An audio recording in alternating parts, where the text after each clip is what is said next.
High Executor Kaelen Vor was a legend. He had fought in 100 battles and had never known defeat. But legends didn't help with his current problem. The problem was humanity. The Hegemony's warships were the most powerful in the galaxy, but they kept getting destroyed by bad weather. Not by enemy lasers, but by giant solar flares.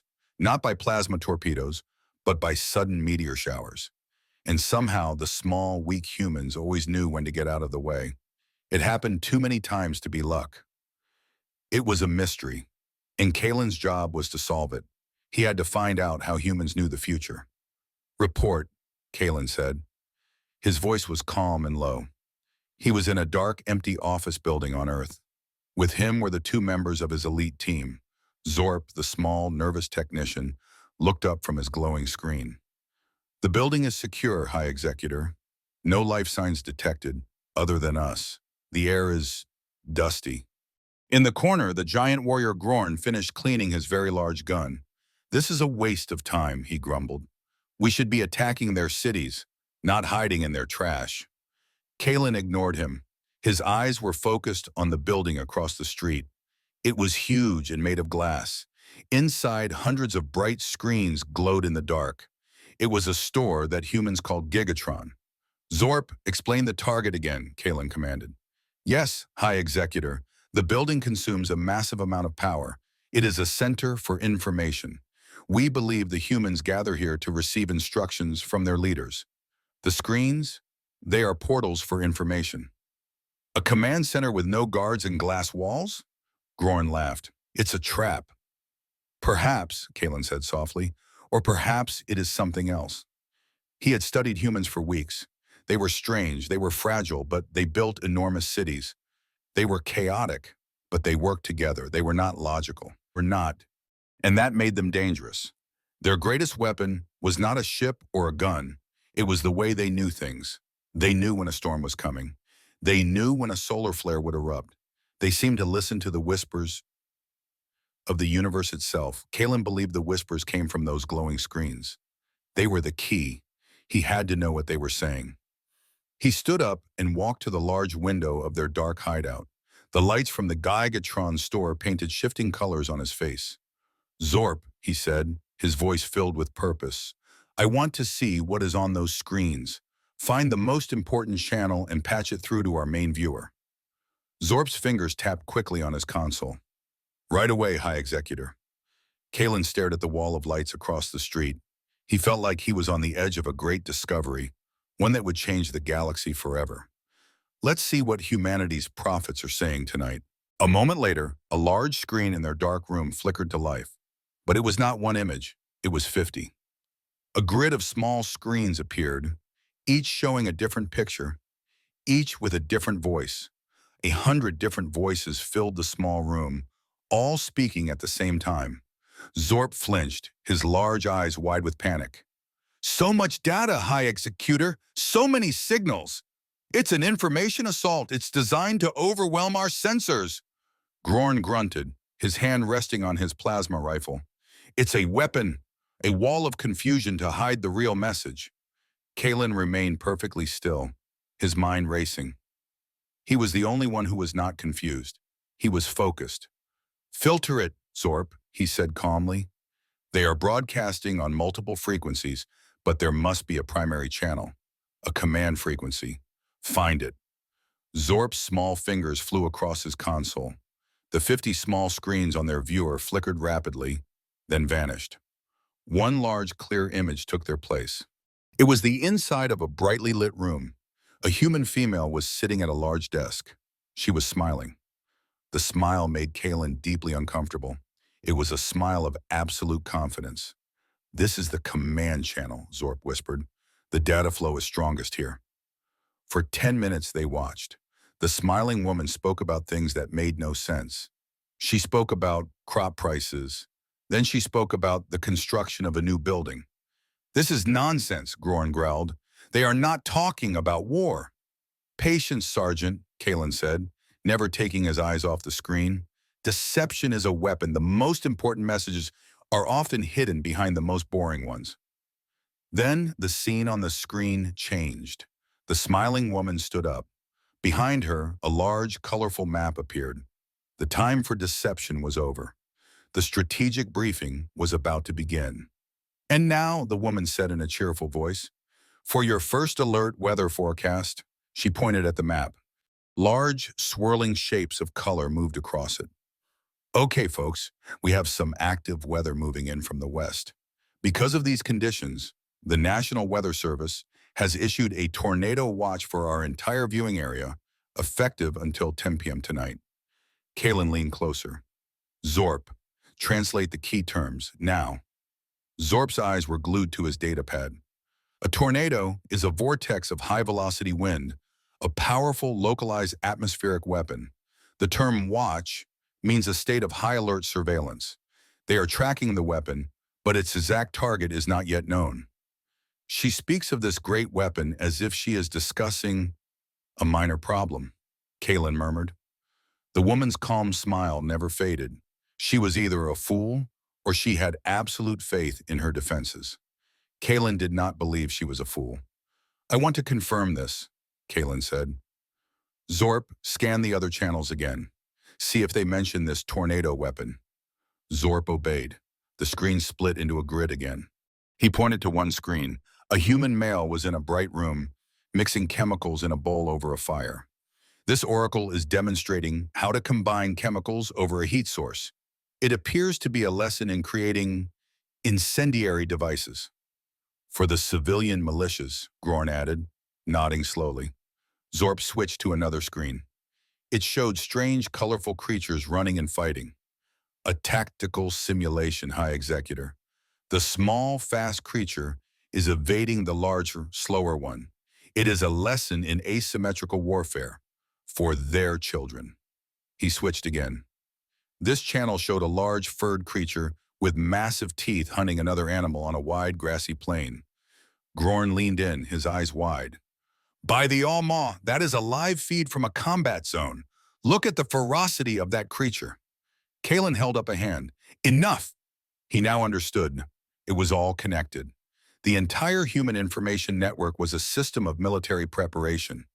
They taught their people chemistry for bombs, tactics through children's cartoons, and the nature of brutal combat through nature documentaries. And the High Oracle on the main channel was the one who told them when and where the next battle would be. Humanity's strategy was deeper and more complex than he had ever imagined. For a long time, nothing happened.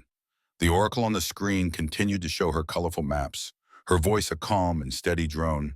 Gorn was beginning to look bored again. Then everything changed. Suddenly, a loud, sharp noise blasted from the main screen. Beep, beep, beep. It was an alarm. A bright red banner flashed across the top of the image. Tornado warning. The oracle's cheerful smile was gone. Her voice was now serious and fast. We interrupt this program with a severe weather update, she said. The storm has strengthened. The tornado watch for our area has now been upgraded to a tornado warning. A tornado has been spotted on radar. I repeat, a tornado warning is now in effect. Kaelen stood up. Zorp, analysis!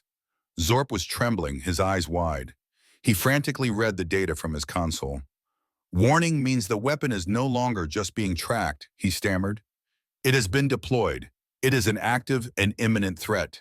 He pointed a shaky finger at the screen. The oracle was showing a new map. A small red box was flashing over a specific part of the city.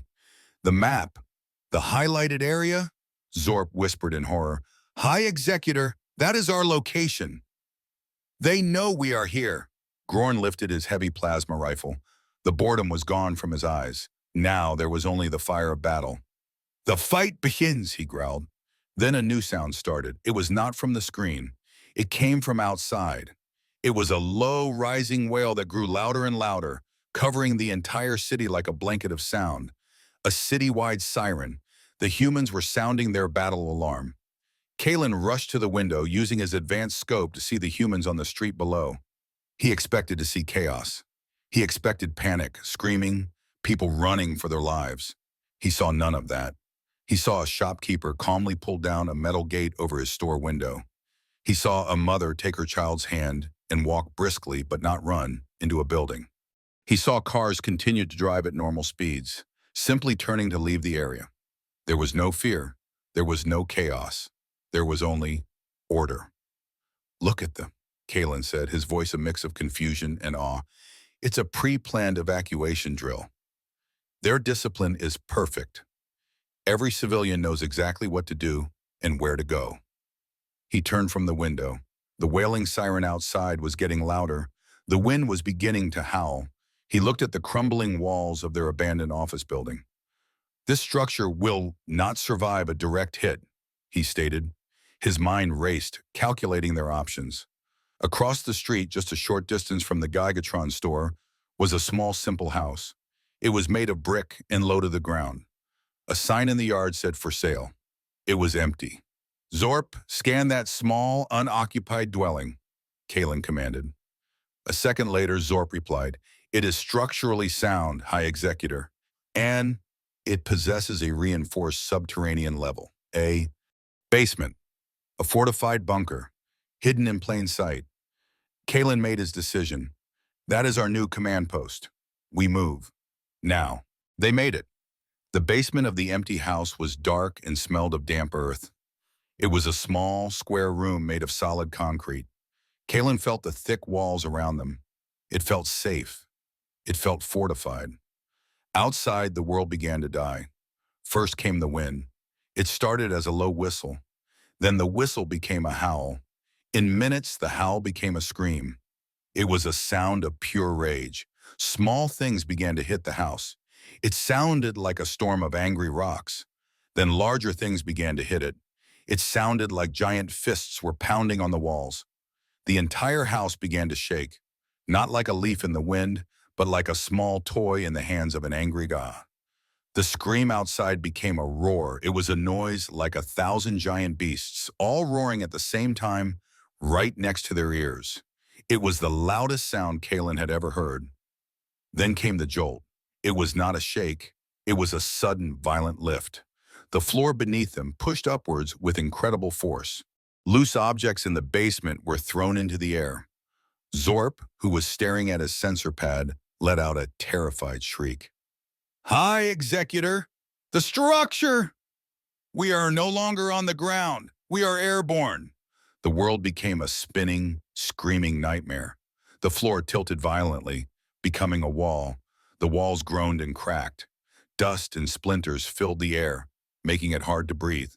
Gorn braced himself in a corner, his metal arm digging into the concrete to hold on. "Hold fast," he yelled, his voice barely audible over the roar. Zorp was strapped to his portable console, his eyes wide with terror as he shouted readings. "Velocity is off the charts.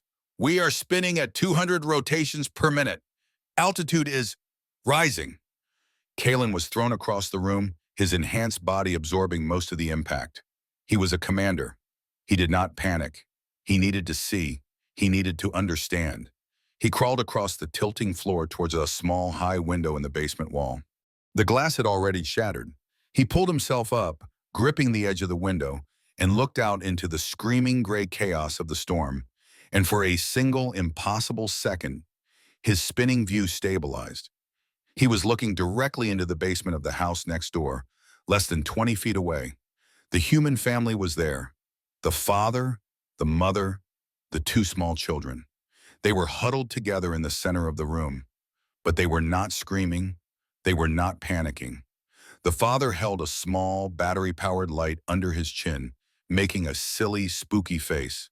The children were wrapped together in a large, colorful blanket, and Kaelen saw their small mouths open, not in terror, but in delight. They were giggling. The mother had her arms wrapped around them, her expression a mixture of love and concern. But as she looked at her husband's silly face, she smiled too. Kaelen Vor, the Storm Master, the legend of 100 battles, stared at the scene, his mind unable to process what he was seeing. They had turned the apocalypse into a game. Crunch, it was the last sound, a final terrible noise of splintered wood and crushed metal. And then there was silence. The roaring had stopped. The shaking had stopped. For the first time in what felt like an eternity, the world was still. Slowly, Kaelen pushed away a broken piece of the floor. He stood up, his body aching. The basement was gone. The house was gone. They were in an open field, surrounded by the wreckage of what was once their shelter. Gorn helped a dazed and trembling Zorp to his feet. They looked around at the new world. It was a world of ruin. Trees were snapped in half like toothpicks. Other houses were now just piles of wood. The sky above was gray and calm. The storm had passed. "We survived," Gorn whispered. It was not a boast. It was a statement of pure disbelief. They hid among the wreckage, expecting human patrols to arrive, searching for survivors of the attack. They waited for the soldiers and the war machines, but they never came. Instead, after an hour of silence, they heard a new sound. It was not the sound of a military vehicle. It was the sound of a human voice yelling from a distance. "John, is everyone okay over there?" Another voice yelled back. "We're okay, a lot of damage, but we're all safe. You?" Soon more voices joined in. Doors of damaged houses creaked open. Humans emerged, not with weapons, but with flashlights and work gloves. One man started the engine of a chainsaw. It was not the sound of an army. It was the sound of neighbors. They watched as one family brought a jug of water to another. They saw a group of men work together to pull a fallen tree off a car. They saw them share food, share tools, and share stories of the storm. They were not waiting for orders. They were not waiting for a commander. They simply began to help each other. They began to rebuild. Kaelen Vor watched this scene for a long time. There was no fear here. There was no chaos. There was only work to be done and a quiet, unbreakable will to do it. He finally understood. Later that day, from the safety of their hidden shuttle, Kaelen composed his final report to Hegemony High Command. Zorp stood beside him, his expression still lost. "High Executor," Zorp asked quietly, "what will we report?" "We found no planetary shield, no secret weapon. Their oracle was just a weather report." Kaelen looked at the screen, his fingers typing the words that would change the galaxy's understanding of humanity forever. "You are wrong, Zorp," he said. "We found their weapon. It is simply not made of metal." He sent the report. It was short, and it was the most important message he had ever written. Report: Human Planetary Defense Systems Conclusion. They do not have one, not in any way we understand. Their oracle is not a prophet, it is a scientist. Their strategic briefing is not a battle plan, it is a warning given to all. Their defense against the planet's fury is not a shield wall, it is a basement. Their recovery from total destruction is not a fleet of construction drones, it is a neighbor with a chainsaw. For centuries, the hegemony has conquered chaos with force. The humans do not conquer it, they expect it, they endure it. And then they rebuild, together. We cannot defeat the species, not because they are stronger, but because they have redefined strength. Our power is in our ability to destroy. Theirs is in their unbreakable will to rebuild. There is no weapon in our arsenal that can defeat that. Mission is over. Recommend all hostile action against the species cease immediately.